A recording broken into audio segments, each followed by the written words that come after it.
5,5 oylik bolajonimiz ko'krak qafaslarida azizgina qovurg'alarini chiqishi, o'rta qismida kirishlar bor. Unga e'tibor bermaymiz, lekin shu qovurg'asi chiqqani menga yoqmadi. Tanasida mramorniy koja haligacha bor.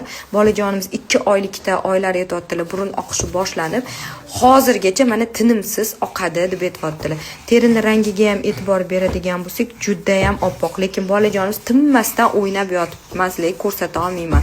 Gemoglobinlarini oylariga to'g'ri tekshirtirganmisiz tug'ilgandan beri desam, yo'q deyaptilar. Bolalar oppoq bo'ladi, to'pa-to'g'ri, lekin ko'pincha mana rangi hatsabi mundoq qilib oq bo'lgandan keyin ozginimda o'xshaganda qizilroq ham bo'lish kerak. Bu bolamizda prям oppoq bo'lib turibdi. Oyisi gemoglobin necha bo'lgan homiladorligingizda? Past bo'lganmidi? 110 bo'lgan bo'lsa, u ham baribir past hisoblanadi tug'ilgandan boshlab.